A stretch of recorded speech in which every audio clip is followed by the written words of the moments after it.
I'm very happy. Last week we brought beavers to France, and that was my 1,000th beaver I had exported either myself or to the organization. And that was not just to bring back the beaver, but also to bring back the benefits of the beaver.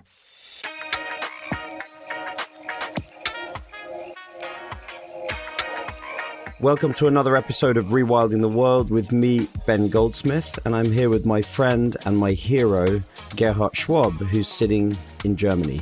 Gerhard is really one of the greatest heroes of the conservation or rewilding movement in Europe.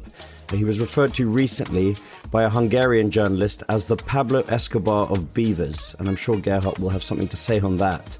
Certainly, Gerhard is the person who has awakened European society to the importance, the vital importance of beavers as ecosystem engineers, and has pioneered beaver reintroduction across swathes of Europe.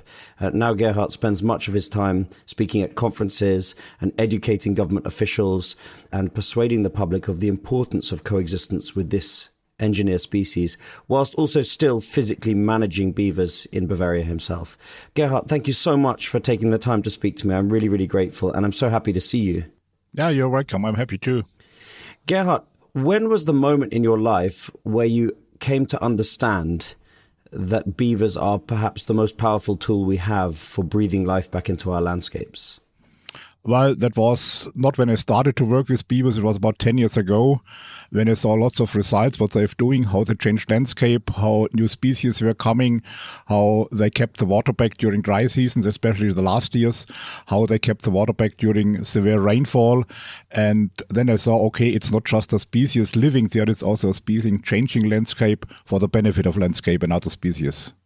Yeah, I think you once said to me, Gerhard, the beaver is not just a species, the beaver is a whole ecosystem. Can you explain why beavers are so important in rebuilding the functionality of our landscapes and our ecosystems? Well, we have lots of loss of species, a lot of landscape, a lot of habitats, and the beaver is recreating it for free. So we don't need any planning, we don't need engineers, we don't need diggers, we just have to release the animal. And all the nature along rivers, along creeks will be nature again. And what the beaver does is he's also permanently changing. So I got a spot for this plant here, then it changes again, it's growing, it's too shady, but there's an open spot in another area. So it's a lot of tiny spots permanently changing within the beaver landscape, and there's always place for lots of different species. And that's something man cannot do with no planning, no engineering, no nothing. The beaver just does it perfect. It's estimated there was somewhere between 200 and 400 million beavers in millennia gone by across the European continent. And of course, they were hunted voraciously by humans for not just the fur, but also for the oil, the castoreum that they produce to waterproof their coat. And this oil was one of the most valuable components in cosmetics and other products, medicines and so on, to the extent that by the end of the 19th century, there were reckoned to be fewer than 1,000 or 2,000 beavers in all of Europe. What happened next? How did the beaver begin its long march to recovery in Europe? Well, the first step was a protection of the few animals left. They were only in France, in Norway, on the Elbe River in Germany, in Poland, Russia, China, and Mongolia, a few populations of 100, 200, 300 animals, and they were protected, so hunting stopped. And then there were a couple of phases of reintroduction. The first one was in the 2030s of last century, when the goal was just to bring back the animal, the beaver, as game species, as resource, because it's too difficult to raise beaver in captivity. They need 2 years before they're old enough. You have to keep them separate from family, so that family to family, so they don't fight. And it takes 2 years because they're big enough to have a usable pellet, and that's just too expensive. The idea was put them out, let them reproduce, and if there are enough, you can harvest again. And that was the start in the 2030s. Then was almost nothing done for a couple of decades, and then Switzerland, Bavaria, and Austria started 50s, 60s, 70s to bring back the species. But back then, nobody thought about the engineering possibilities and capabilities of a beaver. It was just we had brought the beaver to extinction, so we bring back the species, just as a species like other ones. And when they were back, it turned out that they're not only living in the area, they're also changing the area for the benefit of many other species. And then in the 90s, we started with a big reintroduction in Europe. And I'm very happy. Last week, we brought beavers to France, and that was my 1000th beaver I had exported either myself or to the organization. And that was not just to bring back the beaver, but also to bring back the benefits of the beaver. So to have the advantages of the beaver. And the last phase was now bring back the beaver not only for the benefit of us humans. So for example, in Mongolia, they release beavers to clean the water. Of course, you could also do it with technical sewage plants, but that's way too expensive. The beaver work 24 hours a day, 365 days a year. They don't get any money. If a dam breaks, they repair it for free. So it's much, much cheaper to get the beaver out and take nutrients from the water that's coming from agriculture and other things. Or for example, in England, where they release beaver to build dams to keep the flooding back in the villages down at the coast. That's something that had been done before by human-made dams, but they decayed. They're made of timber. They don't last forever. And now it's just too expensive to do it with human force, with manpower, with diggers. It's much cheaper to release beavers and let them do the job and have the advantages for man, because the flooding stays in the forest, is held back by the beaver dams, and the water runs off slower, and it's not flooding the villages further down. Gerhard, how did you come to beavers? What was the early part of your career? What were you doing in Bavaria? Well, that was just by accident. I studied in Colorado wildlife management from 86 to 88. And when I came back, Wolf Schröder, the head of the Munich Wildlife Society I was working for, he asked me whether I would like to work with beavers. And I thought about it because I didn't have a degree in Germany, but he said that's no problem. He would accept the American degree, the master. So I started in 88 with the first project on beavers in Bavaria, just looking at how many beavers do we have at all, because they were released in the 60s to the late 80s. Nobody took care of the beavers. They were just spreading along the big rivers where we have public land, and on public land they're not causing problems. And then in the early 80s, mid 80s, the beavers started to move from public land over the dam into private fields, into farmers' land, building dams, flooding areas, digging burrows. And then they started 88 with a project to look at the beavers, look at the problems, to look at what people would be willing to accept to live together with a beaver, and how you could implement it. That was my start with beaver. And what kind of reaction at that time was there from private landowners and farmers to the reappearance of this mysterious species that makes such an impact in every environment that it touches? How angry were people, and what was it that was making them angry? Well, it made them angry because back then we had only a few beavers, about 1,000 in Bavaria, which is not very much. And the official government opinion was it's a strictly protected species. It's very rare. You're not allowed to do nothing. And of course, if you have a farmer, you have a drainage ditch, the beaver builds a dam, he floods your area, you have to remove it permanently, you don't get a permit, and then you're getting kind of angry because even if the beaver does something good, that's very fine, but not for the landowner. It's great if species diversity is bigger, but on your land, you want to produce corn, you want to produce sugar beets, you want to produce wheat, and not produce biodiversity. So there was quite a bit of being upset, and it changed then in 96 when we started with the beaver management. We tried to implement the solutions. So if a beaver dam causes too much problem and floods too big areas, you are allowed to lower it or remove it. You protect trees. Instead of having all your apple trees eaten by a beaver, you put mesh wire around it. That's rather cheap and it helps perfectly.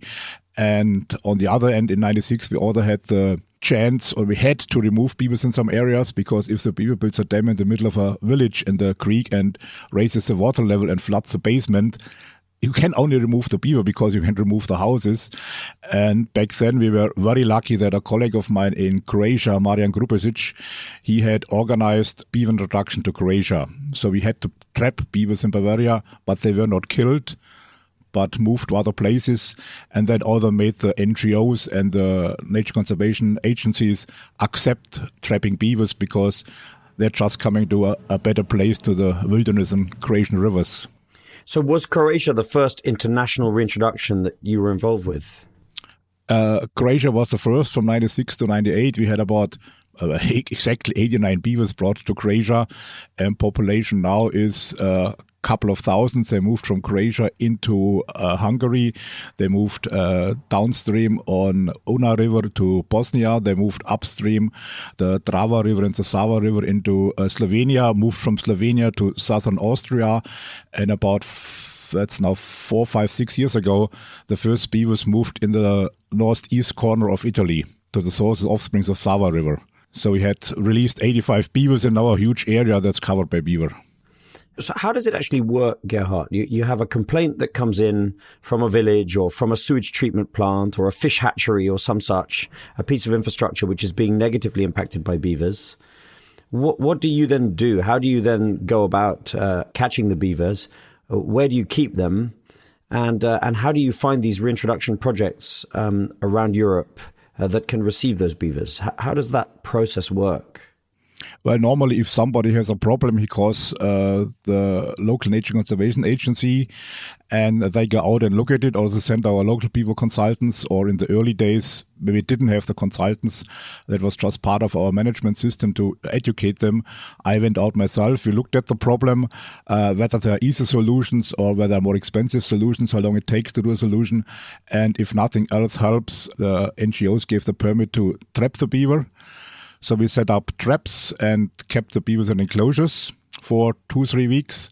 And we had enough. We brought them to the countries who wanted to have beavers. The first one was, as I mentioned, was Croatia, when Marian Grubesic, he was working in Bavaria as a student already in the late 80s with beavers. And the project started in 96, so he was working quite a bit in Croatia on promoting the beaver, on getting contacts with different people, getting contacts to the area. The next one was a student who did a feasibility study, and he asked us whether we could provide beavers for Romania too. The next one, Hungary. They had planned a big release in Hungary with WWF Austria and national parks in Hungary. And the problem was they had planned to release more beavers than in Austria they trapped. So they asked us whether they could have beavers. So one country came after the other. In Serbia, for example, a hunter shot accidentally a little wild boar, which turned out to be a beaver. But he didn't dig in the beaver. He brought it to the university. They checked the beaver and they found a chip and found that the beaver was coming from Gemes National Park in Hungary. And then Dusko, my colleague in Serbia, said, okay, if the beaver come here, if they got place here, we can also do a project. So we had brought 60 beavers to Serbia. In Bosnia, we had a forester from Hessia. He was with a KFOR in Bosnia during war times. And when he came back, he said it doesn't make any sense to go there for a couple of years and then leave again. He has to do something to bring the people again to talk to each other, to be a little bit friendlier. So they started a beaver project in the Muslim part and in the Catholic part of Bosnia-Herzegovina. That's the contact to people, and they say, okay, we want to have beavers, can you provide? And the only thing I think, okay, all you need is a permit to release the beavers. We have the beavers, you can have them, but we need a permit that you can get them. That's all.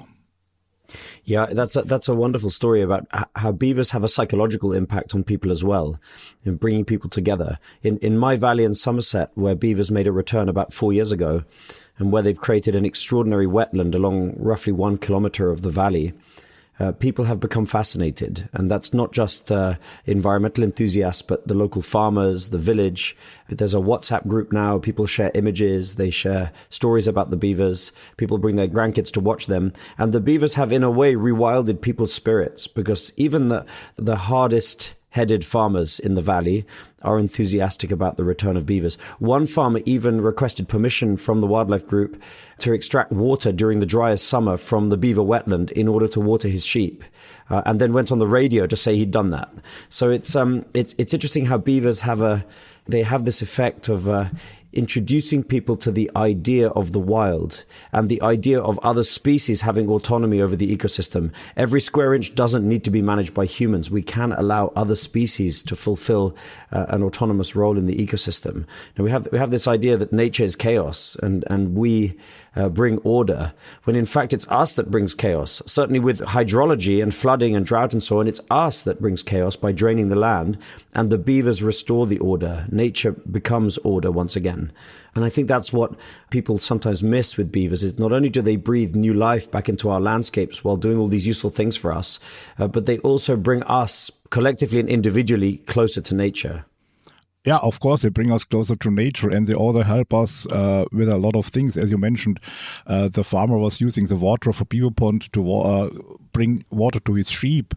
That's the same all over the place because there were droughts the last couple of years, and the only places where we had still life in the creeks, that were beaver ponds. And from these beaver ponds, after rainfall and the creeks were wet again, the species came out again. And the same is flooding. Of course, it's a problem for a farmer if an area is flooded, but we got huge flooding problems, and we cannot solve the flooding problems by building higher dams downstream. We have to keep the water in the area. So why not pay the farmer for keeping the water instead of producing corn? And that's my main argument when I discuss with farmer. A third of arable production in Bavaria is thrown away. That's garbage. So you don't need to produce it. The farmer needs the money because he has to make his living from the area. But if he gets 500 euro per hectare for set aside, he makes more money than producing corn. So the farmer is happy because he has his income, and we are happy because we got set asides. But that's something which is politically rather difficult to promote and to bring through. Yeah, and that's difficult also in the context of the Common Agriculture Policy across Europe. Of course, the UK is now out of the Common Agriculture Policy, and in England we have a new scheme called the Environmental Land Management Scheme, and they've introduced a clause which pays an enormous amount of money, I think more than £1,000 per hectare, for riparian buffers. I used to call them beaver buffers when I was an advisor in the government, just to annoy the officials. But beaver buffers really is an accurate term, because if you set aside a few meters on either side of the watercourse and allow the water to accumulate there, and even better if you have beavers building dams there, then you're holding back enormous amounts of water very cheaply. And the alternative, of course, is for that water to end up flooding people's towns and other infrastructure, which is of an order of magnitude more expensive for society. Yeah, it's way more expensive, and the beaver is much cheaper. It just takes time to convince the people that it's useful, and you also have to provide the money for the landowners. They can't do it for free. If I have land along the creek and have to make my living, I have to make income from the land. And one farmer said to me, well, it's no problem. If I get paid, you can have all my areas for flooding protection. That's fine with me. It helps the others, and I have my income too. It just does not work. Yeah, you have to give it away. We need it for nature. We need it for beavers. We need it, but not for free. If he owns the land, he has to get the money for the land. That's the same like the rest of the life. You get nothing for free. Yeah, absolutely. In the context of bringing people together, beavers have now made a return to the city of London. I know you've had them in Munich and other German cities for a very long time. And there are beavers, of course, in Zaragoza in Spain and in a bunch of other cities around Europe. In London, this is very, very new. And a pair of beavers were released by the mayor of London himself in Ealing. Sigourney Beaver and Justin Bieber, they called them. And there were another pair of beavers were released at Enfield in a rewilding area that is managed by the council. And the popularity of these beavers cannot be overstated. I mean, they created access and boardwalks, and enormous numbers of people flow past on these boardwalks, watching the transformation of the landscape as the beavers work their watery magic. And it's really brought the whole community together. And out of this beaver reintroduction, you now have community initiatives where hundreds of members of the community are coming together to restore habitats and pull shopping trolleys out of watercourses. And they've had water vole reintroductions, and they've had all other kinds of species reintroductions, glowworms and other things all around London. So there is this movement now for conservation volunteering, and at the heart of it is beaver reintroduction. Yeah, you have to start with something to attract the people. And if they see it works, if they think it's great, you get more and more. And that's the principle. You have to get, we are democracy, the majority. And if most of the people want to have it like this and not having used land up to the creek, then even politics have to change. It will take its time, but it will change. And I read just yesterday in the newspaper that the European community is not very happy about the farming system because a lot of the countries who implement the regulations from the European Union, they don't follow the regulations. So it's much too less for conservation, much less for set-asides, not enough for other positive effects. It's just the old system. You pay the farmer 250 euro per hectare just because he has a hectare, instead of paying him 500 euro if he does something positive. Because the 250 you pay extra, you save by not having damages. Because nobody thinks about if you have a cornfield next to the river, a little bit hilly, and it rains, you get lots of sediment washed in the creek that have to be removed again. You get a lot of sediment and a lot of insecticides in the creek. That's all costs that society has to pay for, which you don't have if you have a strip of unused land along the creek. The farmer has the money, the nature has advantage, and for us it doesn't cost a single cent more. Will the big new nature restoration law that has been passed in the EU in the recent months, will that make a difference on beavers and natural flood management and so on? It will make a difference, but I don't think in my lifetime. It's going to take many, many years before it's changing. It's slowly, and I can see it here the last 35 years working with beavers, and you can see a change slowly, especially in the areas where the beaver has been for many years. The people have seen that, okay, the potential problems of the beavers are rather small. They don't destroy the forest, they cut single trees, they don't flood the countryside, they flood smaller areas, but they also have big advantages. But it just took time for them to see it. You can tell them that's nice, but they only believe if they see it. And so it's going to change. Definitely, it has to change, but I think it will take decades before we are at the end of what we want to have and what's necessary. But given the power of beavers to change the landscape, and given that they do spread rather well, the populations probably grow to somewhere between 20 and 30% a year, can we reach a situation where there are beavers in every river, every creek, every stream, every lake in Europe, to the extent that it doesn't really matter what politicians do because the beavers are there and they're doing their work and there's too many of them for any kind of effective management? That's one big advantage of the beaver. They're kind of anarchists. They don't give nothing about what we are doing. If you trap a beaver and remove a beaver family, next year the next beaver comes. So in the long run, you will always have beaver. And I've also seen the last decades that a lot of people said, okay, why worry every year with trapping beavers having problems? Why not just buy as a community the area as set aside for housing development? Then we have a set aside for housing development. We have the beaver and we have no problems anymore. And one farmer said, well, okay, we can discuss about problems with beavers for the next 5 years, for the next 10 years. But you can be pretty sure my bones and your bones will be decayed to nothing and we still have the beaver in the creek. And then he said, okay, let's have him.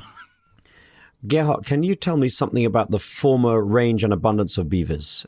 How far south, how far east, how far north, how many were there? What do we know about the former abundance and what is the potential for restoring that kind of abundance across the historic range of beavers? Well, historic range was from Spain, Italy, even in the Nile, Egypt. If you look Iran, Iraq, it's now desert. And that was where agriculture evolved. So it was a completely different landscape only a couple of thousand years ago. And it was okay for beavers. They went then up to the north, to northern Scandinavia and way into Siberia. Total population estimates that just a rough guess on what's water there is 100 million plus. We won't get back to this number because we destroyed a lot of rivers, a lot of creeks. So we have now less water than back then, less water courses, but 10 millions will be possible in Eurasia in the long run. If I look at North America, the original estimate was about 60 million, and the estimate now is 10 to 20 million. Although you have now in the West huge areas which are arable land where you don't have beavers on 10,000, 50,000 square kilometers, but in all other areas you have the beaver now.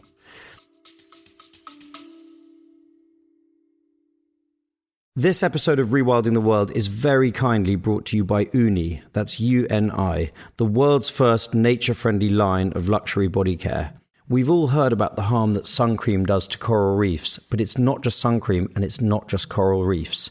Well, Uni makes plastic-free, nature-friendly essentials like shampoo, conditioner, hand wash, and even natural deodorant, all full of nourishing ingredients such as seaweed kelp, aloe vera, and olive oil. We've been loving our Uni products, but don't take it from me. Here's my wife, Jemima. Yes, I really love them. They're such clean and nourishing products. The microalgae body oil is so good and really smells amazing. You can find Uni products at Space NK or at weareuni.com. And which are the major territories in Eurasia that are yet to be recolonized by beavers? Well, in Central Europe, We have enough beavers. If there are places where we don't have them, for example, in Germany, they are in East Germany, in the south, and the rest of the country is still rather empty, but it's a question of 10, 20 years. So in Central Europe, they move by themselves. Don't have many beavers in Spain and Portugal. As far as I remember, Portugal might be the first coming into Douro. Maybe it's already over the border or not over the border, but that's the problem. We don't have beavers Greece and Northern Macedonia, Kosovo, Albania, and the rest is covered with beavers. And you can forget about the small countries like Andorra, San Marino, or Vatican State. Okay, Vatican State might have a nice pond in Vatican State. You could have a family there. Well, and of course, there are beavers now on the Tiber. Beavers have recolonized Italy and are down in the center of Italy after an absence of maybe 600 or 700 years. So they should reach the Vatican before too long because they're moving down the Tiber towards the Mediterranean. Yeah, but then the question is whether the people in the Vatican still see the beaver from a Catholic sense of view. So the beaver was regarded as fish. So you could eat the beaver during Lent. And then the beaver wouldn't survive very long in the Vatican. If they got a more modern view, he might well be there in the future. It's funny you should say that because there are 11 abbeys, ancient abbeys built in the Somerset Levels, which is formerly the great wetland of Western England, which is not far from where I live. It's been drained, of course, for agriculture, pretty unproductive agriculture. And now there are moves afoot by government and NGOs slowly to restore this once great wetland. But there were 11 abbeys there. And the Christians who lived there used to deem otters and beavers as fish, and they could only eat fish, and so therefore they ate all the beavers. So it's one of the places in England where the beavers were lost more for meat than for anything else. And beavers, of course, have made quite a recovery in Britain now. They're across all of the southern counties of Britain. They're spreading outwards in Scotland. And we think it's quite soon that the new Secretary of State for Environment, Steve Reed, will announce new permits for releasing beavers. It's been illegal until now. In fact, every single beaver that is living in the wild in Britain, but also in Spain, in Portugal if they're there, in Italy, and some other places are there because of unlicensed releases. Belgium, of course. Gerhard, tell me the story of Belgium and how beavers returned there. Yeah, Belgium is very interesting. We had a guy from Belgium calling whether was already in 96, 97, where they could have beavers. He wanted to release them. Of course, he had a permit, which turned out to be the permit of a local mayor that he wanted to have beaver in the village, but it's difficult to read the French. And he also announced the release of the beavers in the newspapers. So he brought us a newspaper where he wrote, okay, we're going to bring beaver next week. And normally we think, okay, if you do it illegally, you wouldn't announce it in the newspaper, that everybody knows it. So we gave him about 100 beavers. He released them. And then he was taken to court by the government because he didn't have a real permit. And it's very sad I wasn't there because it must have been very funny because the judge had asked the people from the government who had sued Olivier, so why do you sue him? According to European law, you're required to restore beavers because they're extinct species. That would cost hundreds and thousands of euros. And he did it for free. So you saved a lot of money because he released the beaver. So why do you sue him? And in the long run, Olivier, when he called me, he said, yeah, I had to pay 505 euro fine. 500 euro not because he released the beavers, but he didn't have the permit to transport a strictly threatened species in Belgium. And 5 euro he had to pay as symbolic fine for the beavers might cause. And 2 years later, I got a call from Belgium.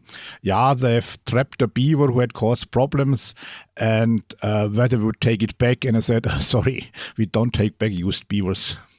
And of course, the beavers have made a tremendous recovery since that reintroduction across Belgium, Luxembourg, Netherlands. Yeah. And so he's done something incredibly valuable and important, Olivier, and managed to do it under the noses of the government. But it was very nice because it was not under the nose, it was under the eyes. So if you write in the newspaper that you're going to bring beavers next week and the government doesn't react, it's too late if they come 3 years later and said, it was illegal. At least we got the beavers in Belgium now. I read somewhere once that in the Middle Ages, Spain was the #1 exporter of beaver pelts in Europe.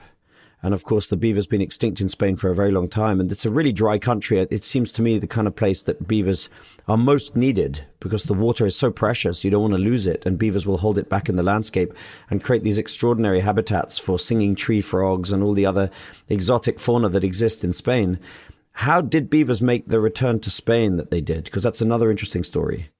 The first beavers to Spain came in 2003, when we had a call from an NGO in Spain that they wanted to release beavers. So we brought them 13 beavers.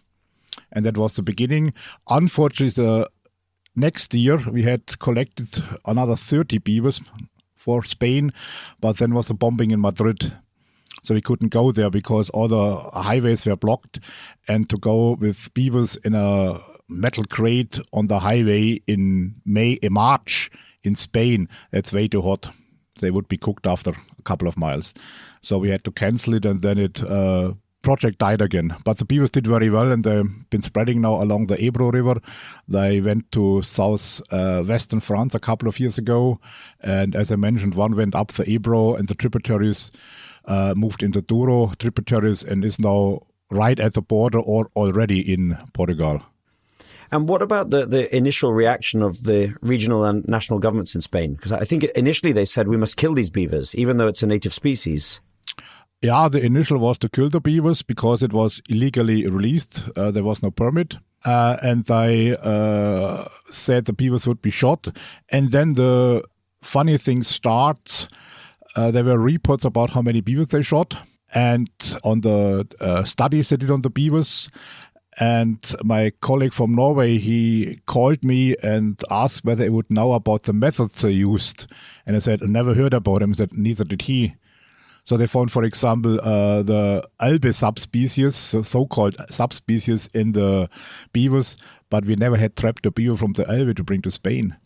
So I think a lot of the stories about how many beavers they shot and what they did, that was just write it down. So you write down you shot 20 beavers. The government is happy because you shot 20 beavers. You might have gotten one, but nobody really counted them. But even if they shot a number of beavers, there were enough left to reproduce. And if you look at the area they cover nowadays, the shooting had almost no effect.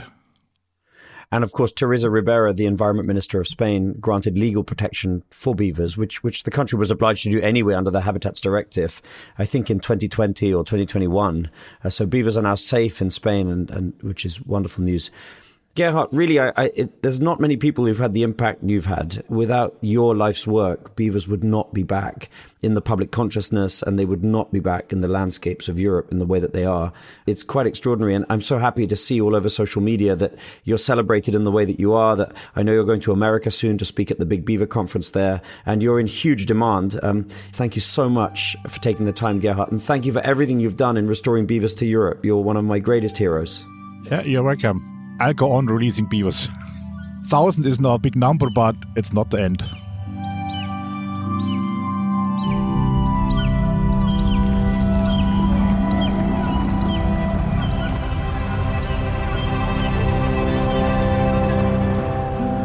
Gerhard Schwab really is one of my greatest heroes.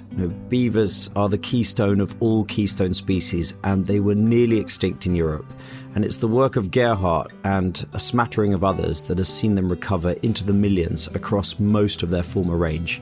It's a triumph. I so enjoyed having that conversation with him. I hope you enjoyed it too. Please do give us a like and a review on whatever platform you use. Please spread the word about the podcast. It's growing fast, and it's all because people who enjoy these episodes tell their friends about them. Thank you. Not long ago, we had Tim Coles of Replanet on the podcast to talk about how we're going to pay for rewilding at scale.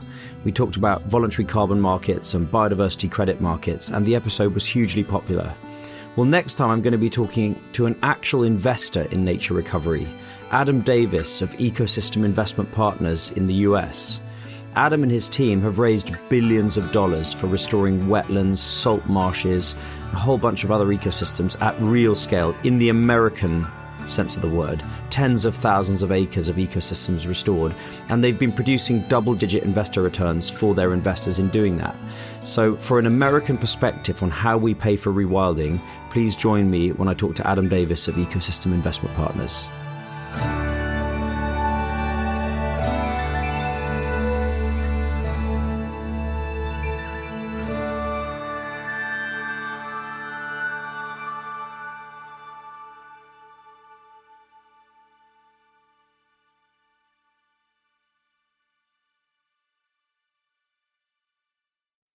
You already know that this isn't about one species. It's about systems, interdependence, collapse.